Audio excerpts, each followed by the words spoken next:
Question 1. How many countries are there in the world? Many of you might be jumping to answers like 193 or 195, as recognised by places like the United Nations. But why is recognition the key requirement to be a country? Countries, like all things, are a social construct.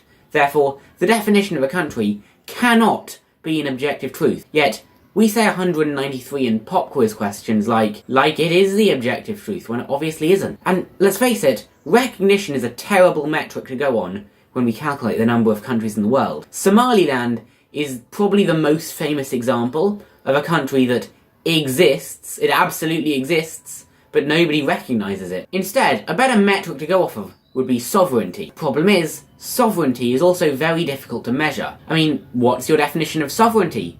Is a puppet state a sovereign country, and do we register it as sovereign? Is a semi-independent country registered as sovereign? Because Texas and California probably have a lot more independence from the USA than South Ossetia and Abkhazia have from Russia. Yet, you wouldn't call them independent countries, but Abkhazia and South Ossetia, they're considered, well, puppet states at least, if not independent countries. The other question we have to answer is, there are some people that just don't claim to be a country, they don't represent any nationality or ethnicity or something, but they're still fighting and they still effectively have sovereignty, so you can't really, not call them a country when they are. The other thing I have to consider is an army called the Zapatistas National Army of Liberation.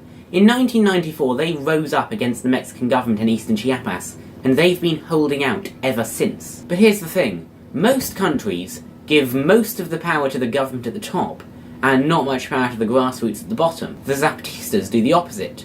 Most of the power is with the grassroots, okay? The villages sending their representatives to meet at higher levels of federation are similar to the countries sending representatives to meet at the UN. In fact, I would argue that the grassroots organisations have enough independence that you would call them independent countries. And if that's the case, then there's thousands of countries in eastern Chiapas alone. Now, I don't have the time, or probably ability, to research all of this on my own, okay? So instead I'm going to use a tool called OmniAtlas. Now, OmniAtlas is not sponsoring this video, and I really don't want to get sponsors, but there are very few companies that I would be willing to allow to sponsor my videos. OmniAtlas is one of them. OmniAtlas, if you want to do a sponsor, I can sell you to anybody who needs you. Leave a comment and I'll send you my business email or something. OmniAtlas is a tool where you can select a date and select a continent, and it'll show you a map of said continent on that day in history. And they show it to an extremely accurate detail, okay? And they judge this based on sovereignty,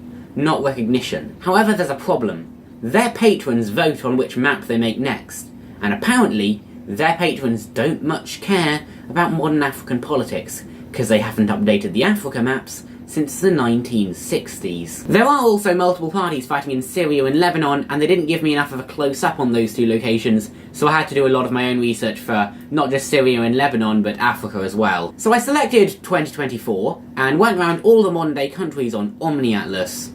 Now, I counted them, plus doing a little bit of my own research for places like Africa and Syria.